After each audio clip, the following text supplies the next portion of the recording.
If you're thinking about moving to Bloomington and living in the downtown area, or if you're a senior that's wanting to move in and be close to IU, a professor wanting to be close to IU, or just someone in grad school and you want to live downtown, I'm going to give you all the facts and data about that coming right up.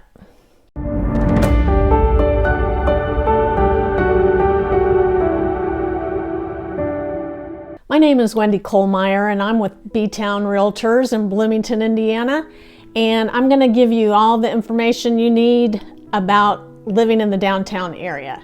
So the downtown area is very close to IU, within walking distance, just several blocks. However, there's not just a ton of places to live. There are apartments around the square above some of the shops, but a lot of those are used for student rental, so probably not an ideal location.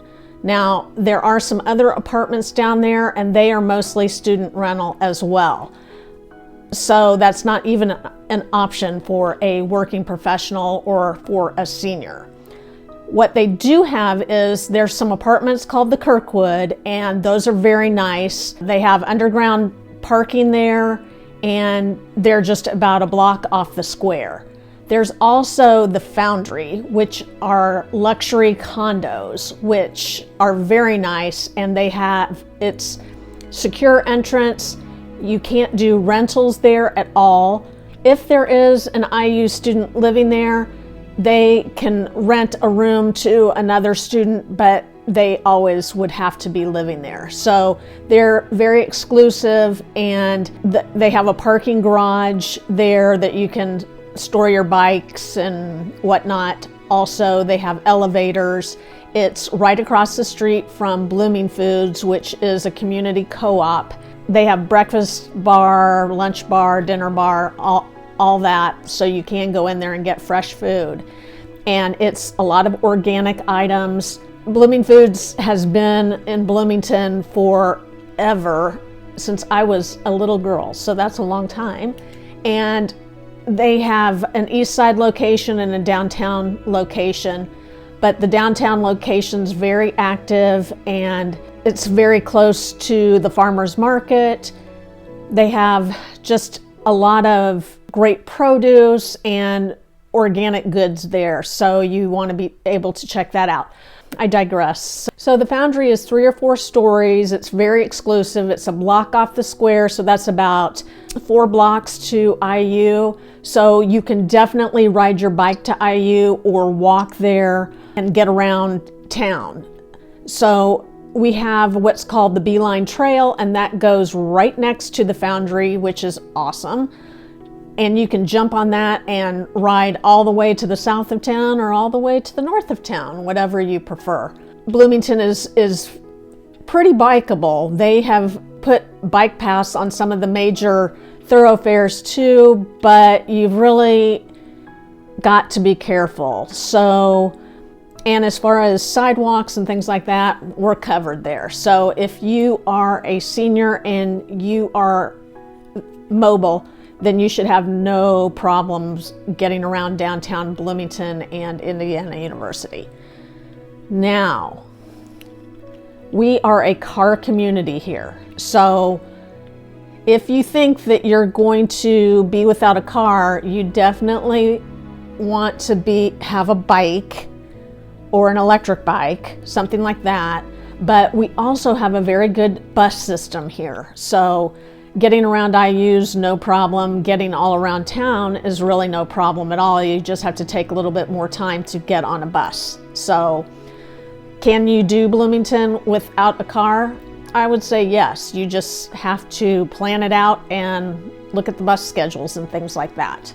There is also another residential condo community called Lockerbie Court, and that is, I believe it's 3 stories. It's on North Walnut and 10th Street, and it's bikeable and walkable to IU.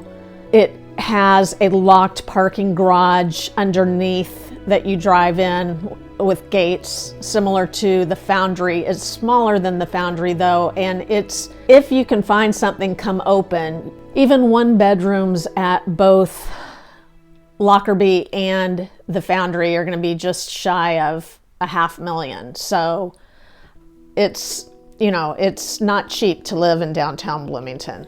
Now the shopping, I mentioned Blooming Foods, which is right downtown, but the other downtown grocery store is the downtown Kroger store. So that's a bigger Kroger, and it is also right on the trail, so you would be able to jump on your bike or walk there to get your groceries. You can also Uber, of course, so we do have ride shares here. So that's a possibility. Now, they are building a new community downtown called Hopewell, and it's where the original Bloomington Hospital was, and they've just now torn down the hospital. They're building a big community park and recreation things, but they're going to have a lot of housing units. There's going to be some housing for seniors, there's going to be condos and multifamily as well as houses there. And I've heard that 20% of it's going to be workforce housing. So it's going to be a little blend of everything for everybody. But that community is going to take 5 to 10 years to get going because they've just torn down the hospital and the infrastructure hasn't even been started yet. So that's news to come, and I'll do a progress video on that as I know more, but that's really about all the information I've got on that.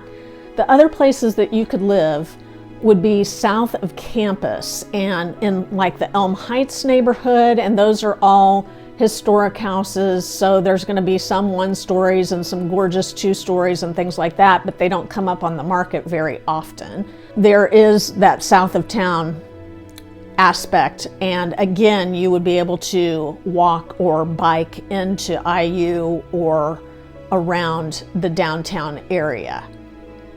And if you want to go to the east side's going to be a little bit, you're not going to be able to walk there. You're going to have to either Uber there or drive a car or something like that. The parking is kind of crazy in downtown. They do have some parking garages now. I went into campus the other day and trying to find a parking spot was not possible. So it was kind of a crazy, gorgeous day and everybody was out and about. So I did not want to park at a parking garage and then walk all the way back into IU because of where I was going on IU. It was just going to take too long to walk. So I ended up parking at the Memorial Union, which is like, I don't know, something like $6 or $7 an hour there to park. So the parking garages in Bloomington, they're like 50 cents an hour or something. It's pretty cheap, but you do have to park your car there and then get on your walking shoes. So if you're used to that and like to do that, then I would say yes, that Bloomington downtown is possible for you. Otherwise, you're going to have to look at that transit system and rideshare. So I will do some more videos on this and more videos about senior living and what you can expect there too. So I did want to address one more thing, but please like and subscribe right now so I can bring you more about Bloomington every week. The other thing I was going to say is if you're a senior, we have a huge Bloomington volunteer network, and this doesn't apply just to seniors, this applies to everyone too. If you want to volunteer, the city's got a great site to get on and see some of the opportunities, but they are trying to do a big push on having seniors move here because they really want your help. You guys are experienced pros and they could use and need your help. I know for sure that they're advertising at the art museum because they need docents. So even if you don't know anything about art, they will teach you what you need to know, and you will be active in the community and be able to meet people and share your knowledge. So come back next week. I'm doing videos all about Bloomington, and I look forward to sharing with you.